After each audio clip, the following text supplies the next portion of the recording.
Good morning. Good morning. Just got back from a bike ride. I did an early morning walk too. Walked a little over 2 miles. Rode my bike 1.99 miles. so, so I got some stuff written down on my little whiteboards, stuff I was going to talk about. Anyway, but yeah, good morning. It's a beautiful morning. Okay. Oh, there's so much here.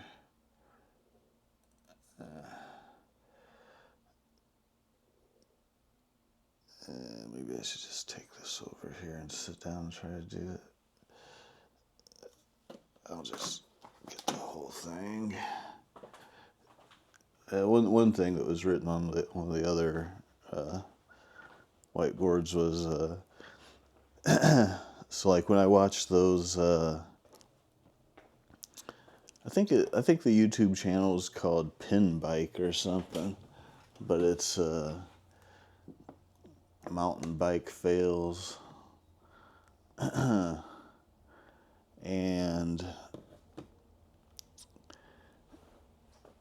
But anyway, I don't understand this mountain bike.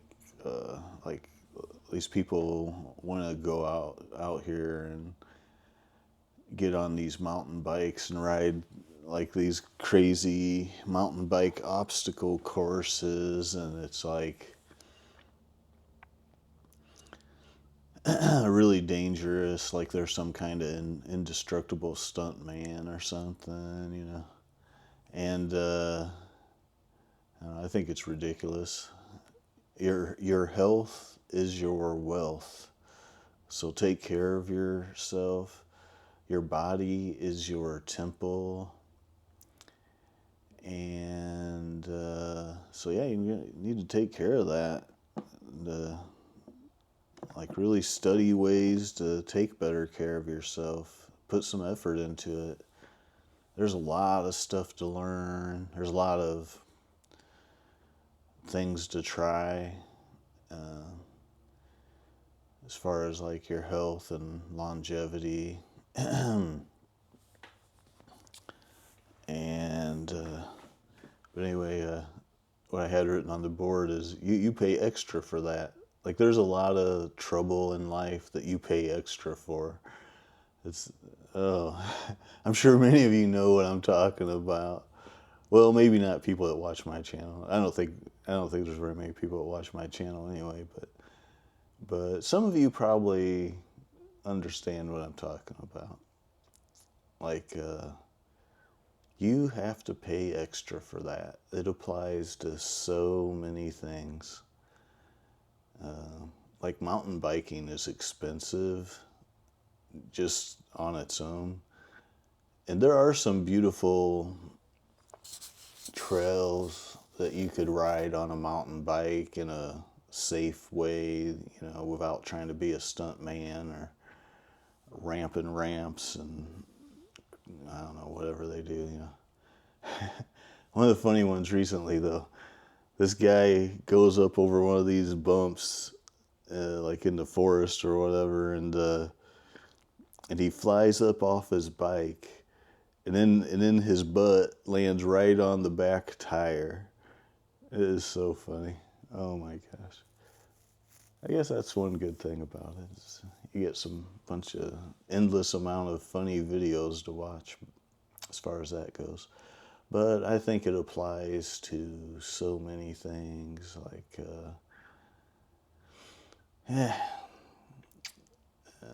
just so many things. Like, okay, maybe you're into cars or something and you want to drive the fanciest, coolest car, That's fine. But,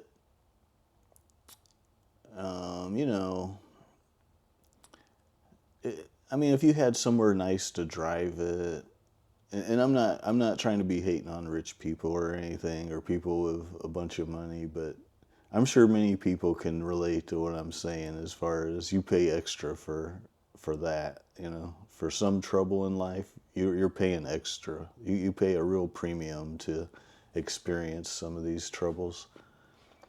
But yeah, if you get some really great car and you're driving out amongst the general public, I mean, these people are talking on cell phones and scrolling cell phones while they drive and all kinds of stuff. It's too risky to take such a beautiful work of art and drive it amongst the general public, I think, maybe. But, if you had like some nice place to drive it could be pretty cool. But I've never been a car guy. I do enjoy my bicycle, but I have like the simplest, cheapest one that you can get pretty much. It's a fixed gear and has rim brakes, and it's really easy maintenance and stuff. But sadly, I've been having trouble with it as far as like there's these hills that I ride that when I go down the hill, I get going too fast, and then I hit some kind of little bump, my chain will pop off, and then I have to put the chain back on, and then my hands are all like covered in black grease and gunk, and it's horrible. Then I have to like barely hold on to the handlebars to get home, because I don't want to grease up my handlebars. It's been happening way too often. I don't know what the solution is or what the problem is. That's another thing about bicycles, though, is like, okay, so things that are really expensive, they'll charge like really high price for really light bicycles and parts, and for like disc brakes and like electric shifting and all this crazy stuff, and then you have to put batteries and stuff, and it's like, oh man, your bicycle should not need batteries. Okay, you've messed up already right there, I think. But and yeah, like all this junk's so much more expensive, and so the lighter the part, the faster it wears out. So it's not only super expensive, but it doesn't last as long either. Is another aspect of that. And these sort of things apply to many things in life and across the board. But yeah, I just laugh and say, you're paying extra for that. You're paying extra for all that trouble.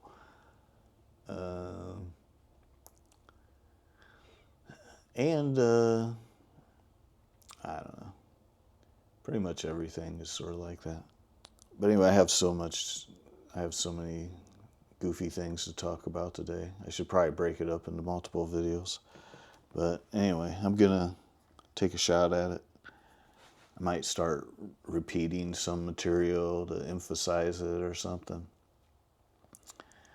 But anyway, one thing I want to say is that I've always had like a sliver of hope and faith in my life.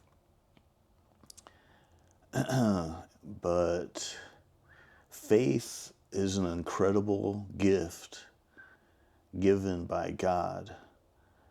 So if you have faith, if you have great faith, then be thankful. Be thankful every day, because that's really something special. And let's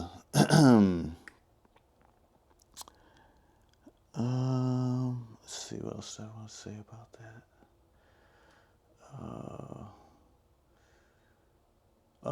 Yeah, one other thing I wanted to add to that was that I haven't watched the video yet, but there's this Derek Prince preaching video that the thumbnail says, "Only the willing are transformed."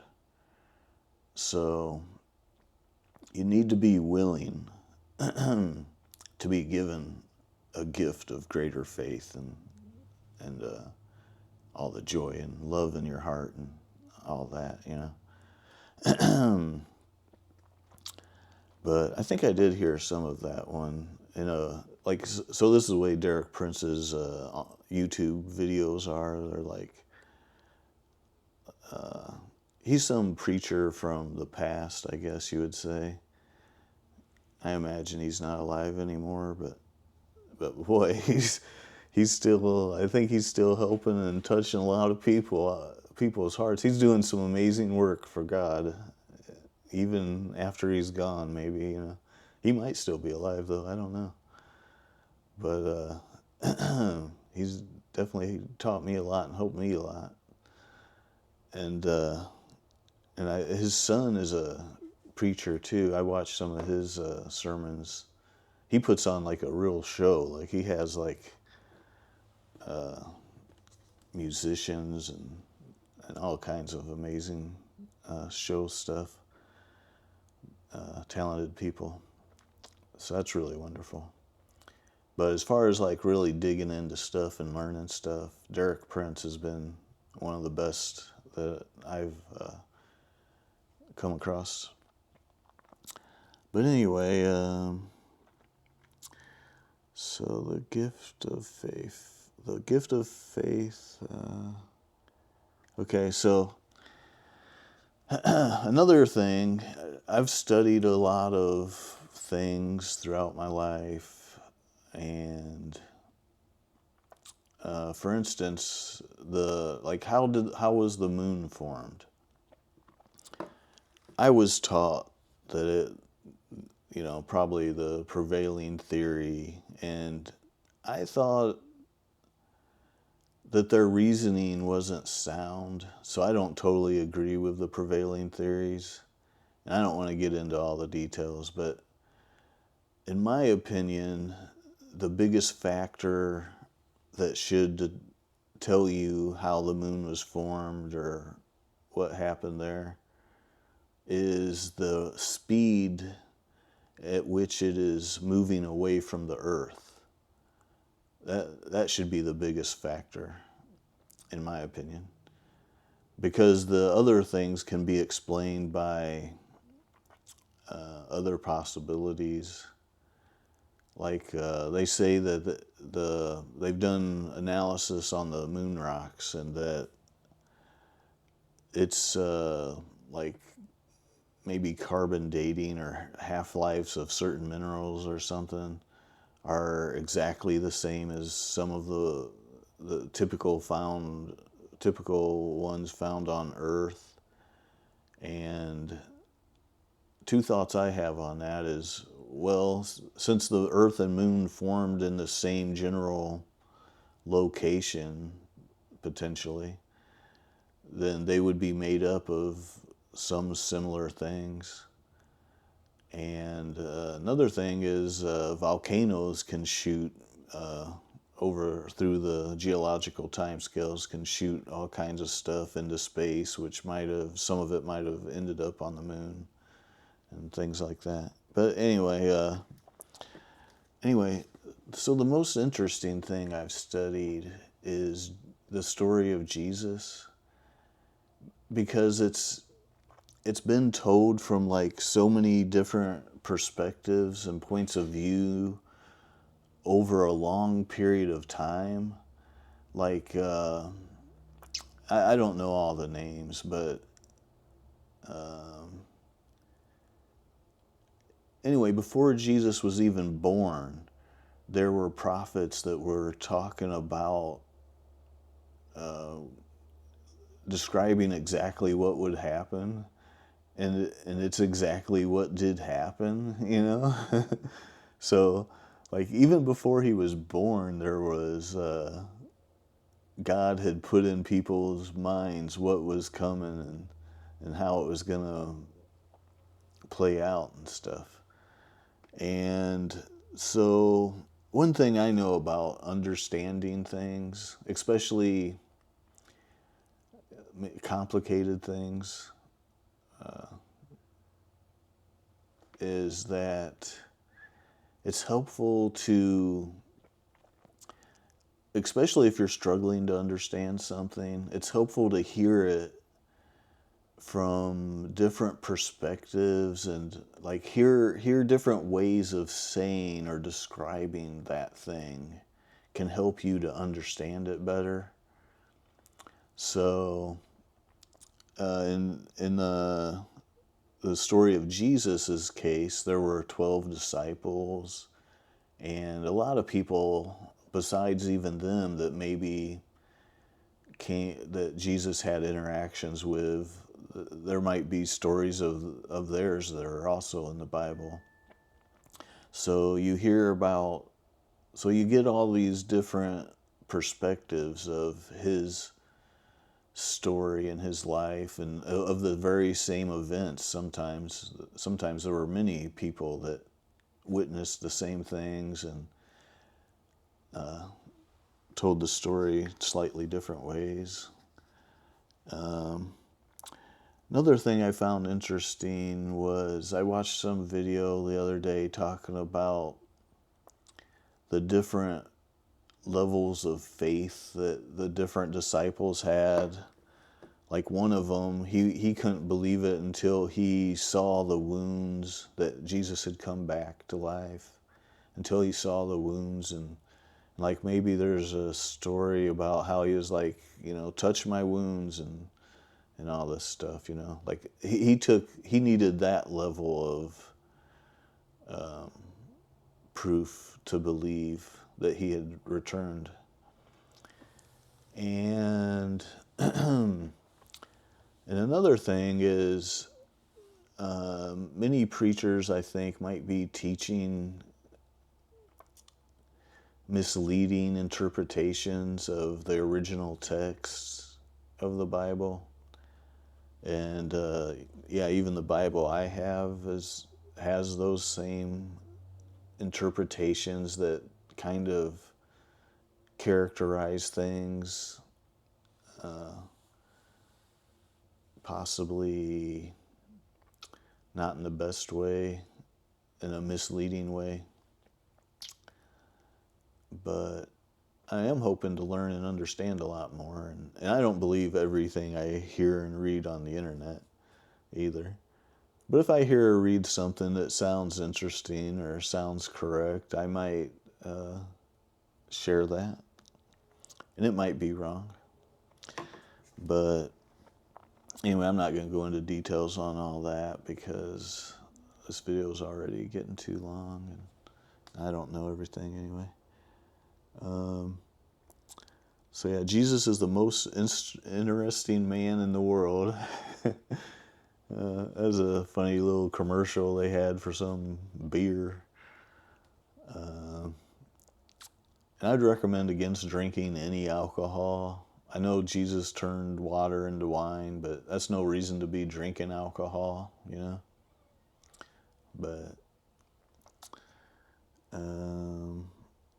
But yeah, let's see.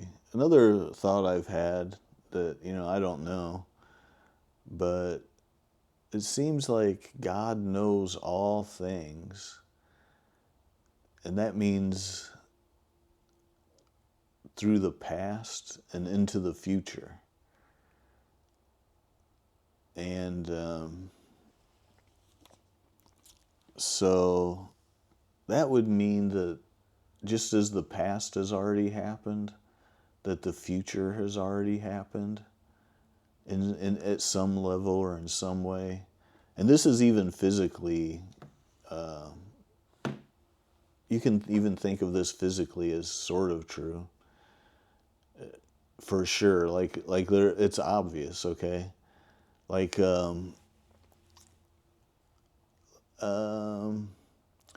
well, we know that the sun's gonna supernova at some point, and that its radius will encompass the Earth. So we know that that's very likely to happen. We don't know for sure, but it's very likely to happen. And So in that sense, like you can know certain things about the future.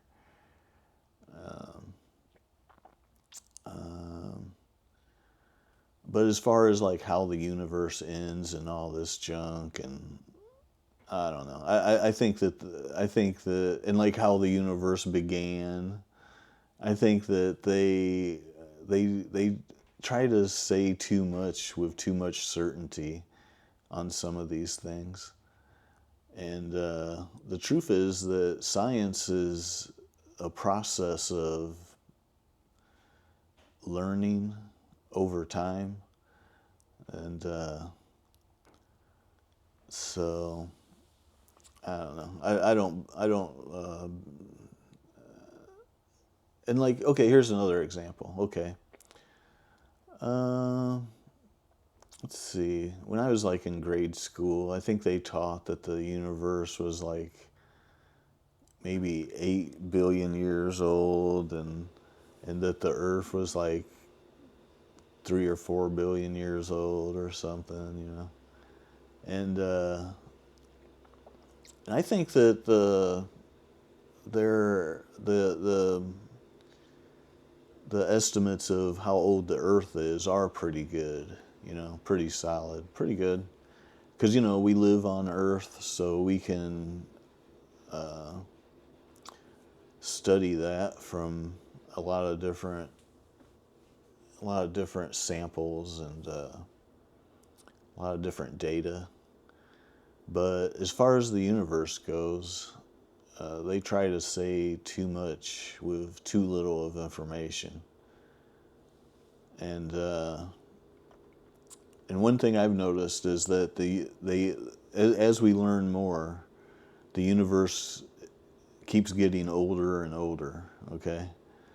And I think they're going to have to readjust the age of the universe again, since James Webb has been making so many amazing discoveries. And that's one of the cool things about science, I think, is that the data, you get new data, new and amazing science instruments can learn new things, and then you can have a better idea of what's going on. And but anyway, I'm at like 22 minutes or more, so I'm gonna go ahead and wrap this up. But remember, Jesus loves you.